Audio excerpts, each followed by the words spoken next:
Bahkan kebijakan militer ini juga tuh waktu itu tuh sampai ngarusin guru-guru sekolah buat pakai seragam militer dan bawa pedang kemana-mana. っていうのは一般の丸太、木の丸太ですね。 Data yang diperoleh dari eksperimen itu tuh sangat berharga, lebih berharga daripada kepuasan menghukum orang-orang di baliknya.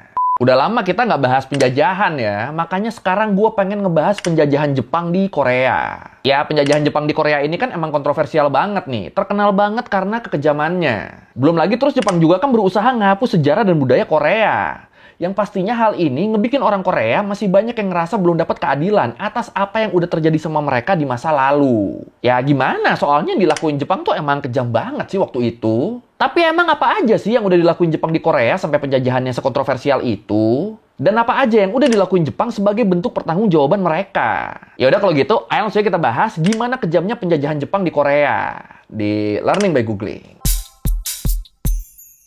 Ya, kayak yang kita semua tahu, di zaman Perang Dunia 1 dan 2, Jepang tuh kan jadi salah satu kekuatan yang dominan ya, khususnya di Asia. Wilayah jajahannya Jepang tuh bisa dibilang gede banget, mulai dari Asia Timur sampai Asia Tenggara, dan bahkan Oseania. Dan salah satu negara yang paling lama berada di bawah kekuasaan Jepang adalah Korea, atau yang waktu itu dikenal dengan nama Joseon. Nah, kalau menurut Asia Pacific Journal Japan Focus disebut, jauh sebelum Jepang datang ke Korea, Korea tuh sebenarnya tuh udah jadi negara yang matang loh. Mereka punya sistem pemerintahan, punya batas-batas wilayah yang jelas, dan punya budaya dan sejarah yang panjang. Dan sama kayak negara-negara Asia Timur yang lain, dulunya Korea juga tuh negara yang terisolasi, sebelum kemudian dibuka paksa oleh intervensi asing.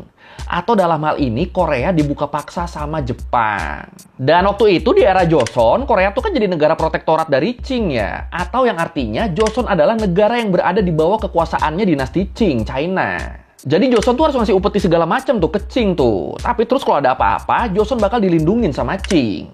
Soalnya Qing kan emang jauh lebih kuat dari berbagai aspek kan. Nah, kalau menurut Oxford Public International Law, sejak adanya restorasi Meiji, Jepang tuh kan emang udah pengen banget kan ngebuka Joseon dari isolasinya.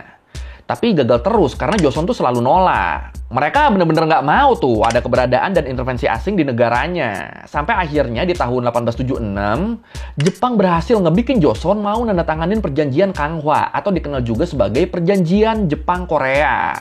Isi perjanjiannya apa? Isi perjanjiannya antara lain, Joseon bersedia ngebuka 3 pelabuhan mereka buat perdagangan Jepang. Dan Joseon juga bersedia ngasih hak ekstrateritorial ke warga negara Jepang. Atau berarti warga negara Jepang mereka nggak akan bisa tuh kena hukum Joseon kalau mereka melakukan kesalahan dan kejahatan di sana. Terus disebut juga alasan Joseon mau tunduk ke perjanjian itu tuh soalnya waktu itu Jepang tuh ngancem bakal nyerang mereka pakai kapal perang. Makanya akhirnya nurut tuh Joseon tuh. Nggak punya pilihan kan mereka kan. Daripada diserang. In 1875, a Japanese warship sails uninvited into these waters. Joseon forces open fire, and the Japanese retaliate by overrunning Ganghwa Island. The incident results in the unequal Treaty of Ganghwa that forces open 3 Korean ports to trade. Tapi terus yang jadi masalah buat Jepang, walaupun Joseon tuh udah mau ngebuka negaranya ke mereka, tapi gimana pun kan tadi tuh, Joseon masih ada di bawahnya Qing. Masih jadi negara protektorat. Nah, buat memutus hubungan ini, hubungan antara Qing sama Joseon ini, akhirnya terjadi tuh Perang Cina-Jepang yang pertama di tahun 1894 sampai 1895. Yang dimenangkan oleh Jepang. Nah, dengan kekalahannya ini, Cina tuh jadi harus ngelepasin Taiwan sama Joseon. Taiwan langsung dikuasain sama Jepang, Joseon mereka jadi negara merdeka sendiri yang namanya Kekaisaran Korea. Tapi sayangnya, kalau menurut New World Encyclopedia, selang 5 bulan setelah Kekaisaran Korea berdiri, Ratu Min, ratu terakhir Joseon dan ratu pertama Kekaisaran Korea yang merupakan istri dari Raja Gojong, dia nih akhirnya dibunuh sama Jepang. Nah, kondisi Korea dari sini jadi kacau nih, politiknya mulai disusupi sama Jepang tuh. Dan di tahun 1905, intervensi Jepang atas Korea jadi makin kuat setelah mereka ngejadiin Korea sebagai negara protektorat mereka, sebagai negara bawahannya Jepang. Dan di tahun 1910-nya, Jepang secara resmi menjajah Korea sesuai dengan perjanjian aneksasi Jepang-Korea tahun 1910.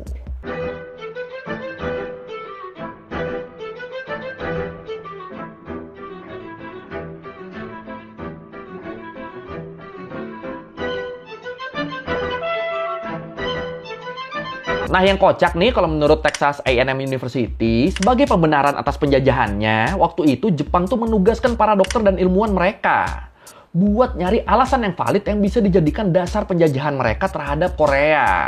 Iya, jadi kan waktu kolonialisasi lagi marak banget dilakukan sama negara-negara barat, alasan yang dijadikan pembenaran terhadap superioritas mereka tuh kan warna kulit sama warna mata kan. Jadi karena kulit mereka yang putih sama mata mereka yang berwarna, orang Eropa tuh jadi ngerasa lebih superior. Makanya mereka ngejajah, makanya mereka melakukan kolonialisasi.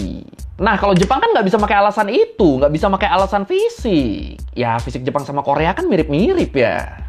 Jadi kalau Jepang pengen ngerasa superior karena fisik, yang ada malah aneh kan. Apanya yang superior, orang mirip kok. Nah, makanya waktu itu dokter dan ilmuwan Jepang, mereka tuh jadi disuruh meneliti kira-kira apa nih yang ngebikin bangsa Jepang jadi lebih unggul dari bangsa Korea. Secara fisik apa nih yang beda nih? Secara fisik apa nih yang Jepang lebih baik nih? Dan hasilnya ditemukan kalau katanya rahang dan bentuk tengkorak orang Korea itu lebih primitif daripada rahangnya orang Jepang. Yang nunjukin kalau orang Korea tuh lebih terbelakang dan harus dipimpin sama Jepang yang lebih maju. Terus selain itu disebarin juga propaganda-propaganda yang bilang kalau Jepang tuh lebih kuat, lebih beradab, dan lebih berbudaya. Karena sebelumnya mereka bisa menang ngelawan Rusia yang waktu itu kuat banget. Yang nunjukin kalau ya Jepang tuh emang superior. Nah, berbekal penemuan-penemuan bias ini, Jepang jadi punya deh tuh pembenaran buat ngejajah Korea dan negara-negara Asia lain.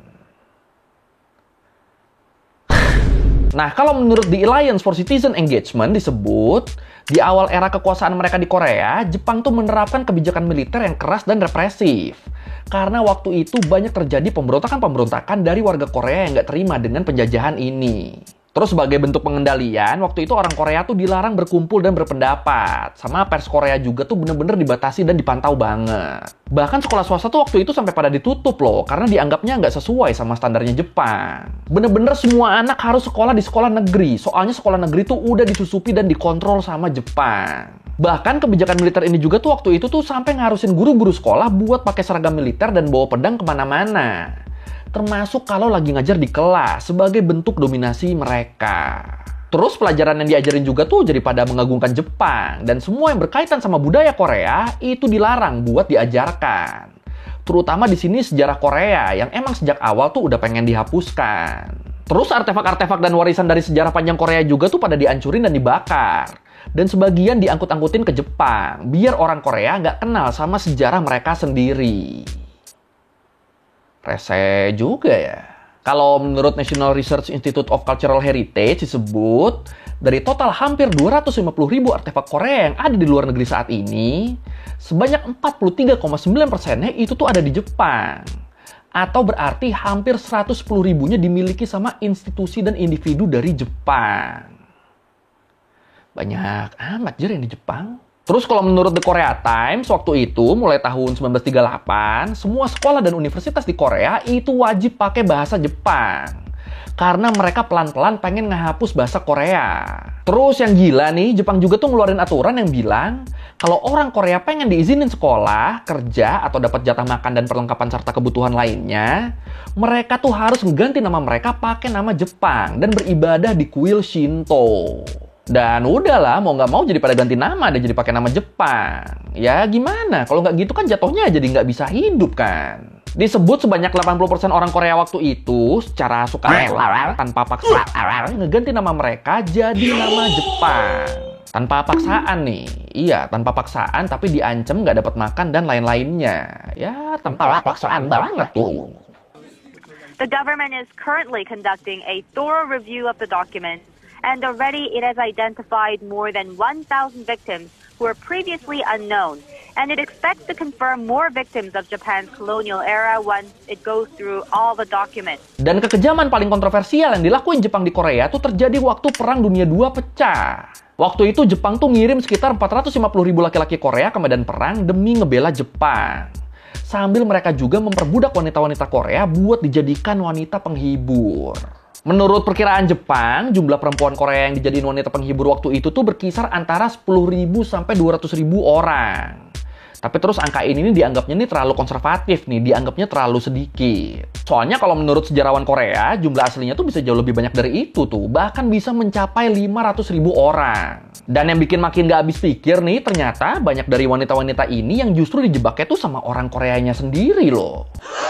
Maksudnya gimana? Jadi kalau menurut Chosun Ilbo, walaupun inisiator dan pelanggan dari para wanita ini tuh orang-orang Jepang, tapi dalam proses pencarian korban wanitanya, itu tuh justru dilakukan sama orang-orang Koreanya sendiri yang kerjasama sama perusahaan atau pejabat Jepang setempat. Jadi korbannya tuh biasanya tuh asalnya tuh dari pedesaan gitu. Mereka ditawarin buat kerja di pabrik atau jadi perawat di kota, mereka oke, mereka berangkat, taunya malah dijadiin wanita penghibur. Selain itu, banyak dari rumah-rumah kenakalannya juga yang dikelolanya tuh sama orang Korea. Jadi bener-bener karena yang ngajaknya sesama orang Korea kan, mereka percaya, mereka berangkat, ditipu, malah jadi wanita penghibur. Ini situasinya mirip-mirip ini ya. Mirip-mirip orang Indonesia yang kerja di Kamboja sekarang. Itu gitu kan. Diajak temen karena ngerasanya, yang ngajak juga sesama orang Indonesia, berangkat. Taunya kerja judo, taunya ginjalnya hilang. Aduh. Dan yang bikin makin kontroversial lagi, kalau menurut Han Kroye, menjelang kekalahan Jepang di Perang Dunia II, itu banyak banget tuh dari wanita-wanita penghibur ini yang dianiaya dan ditembak massal. Sama ada juga yang dibakar hidup-hidup demi meninggalkan jejak dan bukti kekejaman Jepang. Ini ngaco juga nih. Apa coba? Ngilangin bukti kekejaman tapi ngelakuinnya dengan cara yang sangat kejam. Terus selama penjajahan juga, Jepang tuh banyak banget loh ngorbanin orang Korea. Bareng sama orang Cina, Taiwan, dan Mongolia. Dikorbankan sebagai percobaan di Unit 731 yang kejam banget. Ya ini Unit 731 ini emang gila banget sih. Emang edan banget. Emang wah kacau banget lah, kejamnya lah. Ya lu bayangin aja. Nih contohnya nih ya, itu orang-orangnya, korban-korbannya tuh ada yang dijadiin percobaan granat sama nuklir. Jadi mereka tuh dipakai buat ngetes seberapa dahsyat efek dari senjatanya. Terus ada juga yang ya macem-macem lah pokoknya lah, sakit semua. Ya kalau lu mau tahu lebih detail tentang kekejaman di Unit 731 ini, lu bisa tonton di video gue yang ini. Mama marketing. っていうのは一般の丸太、木の丸太ですね。人間とも思わなかったんではないかと思いますよ。標本にするんや。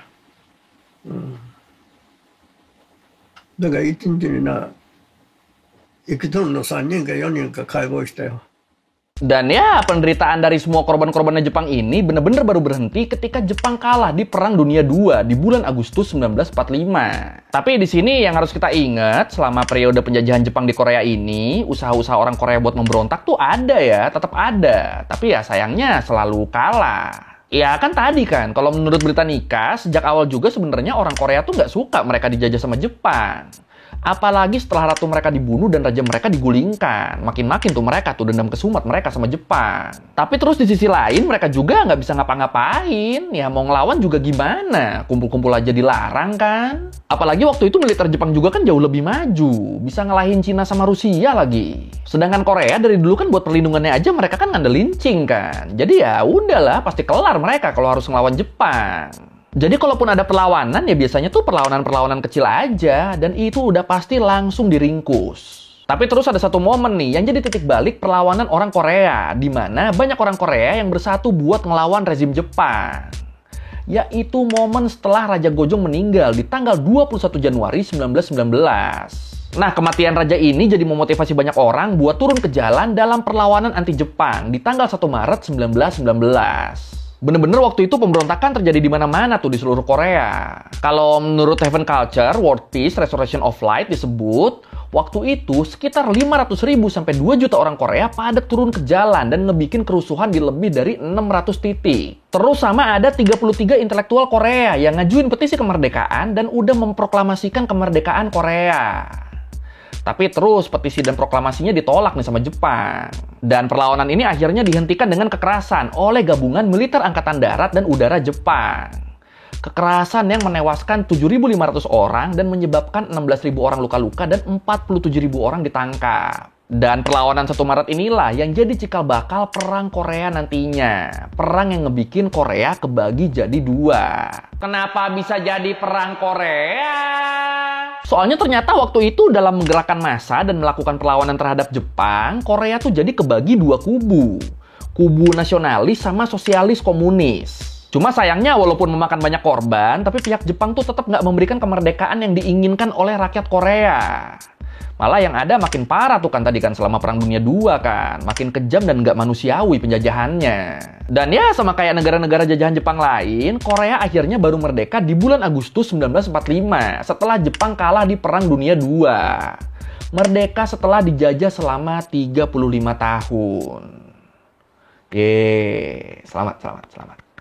Nah, kalau menurut The National World War II Museum New Orleans disebut, di bulan April 1946, abis Perang Dunia II kelar, International Military Tribunal for the Far East ngadain persidangan di Tokyo buat mengadili personel Jepang atas kejahatan yang mereka lakukan selama perang dan penjajahan.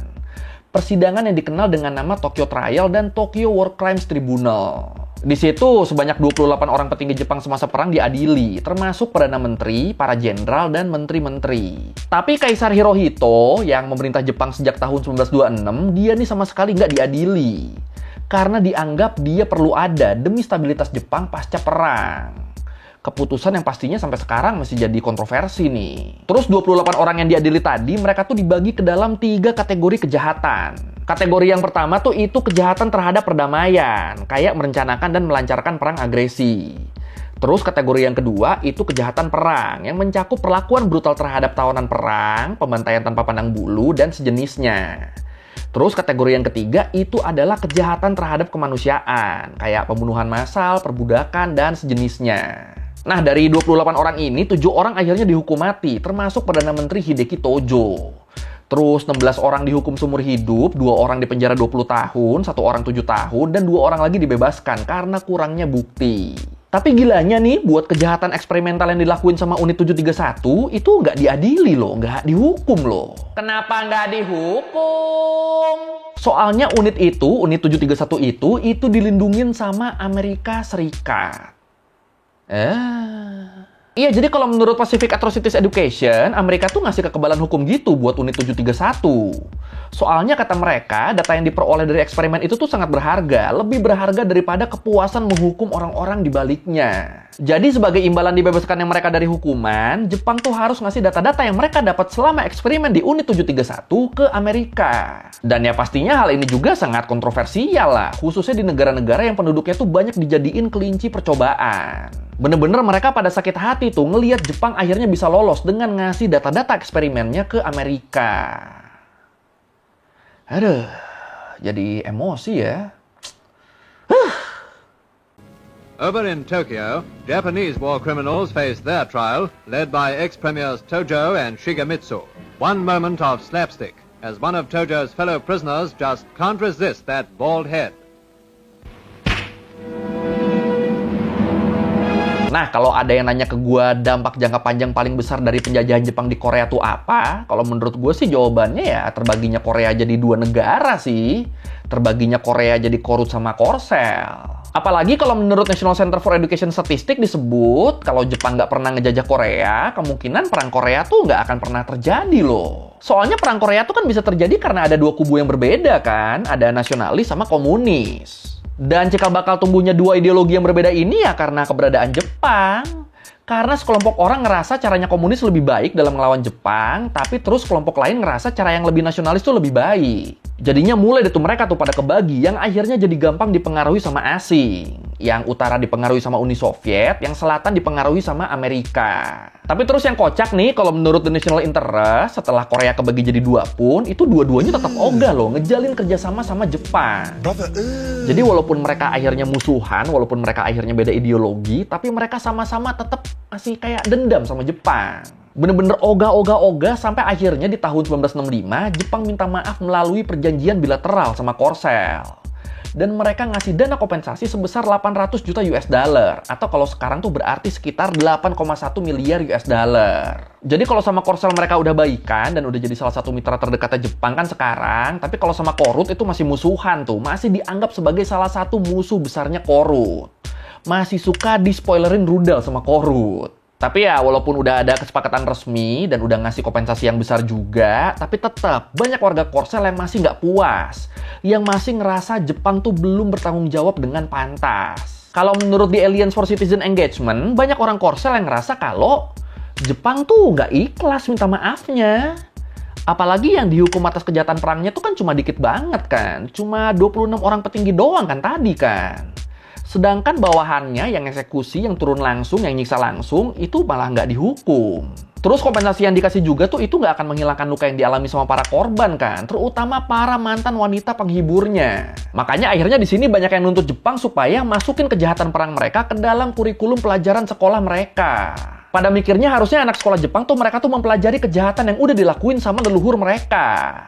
Harusnya anak sekolah tuh mereka tuh tahu kalau pendahulu mereka tuh dulu tuh sangat kejam. Tapi kan ini faktanya enggak. Jepang malah nggak masukin hal ini ke mata pelajaran sejarah mereka kan. Makanya dianggapnya minta maafnya tuh nggak tulus. Karena ya kayak mau ngapus sejarah kan.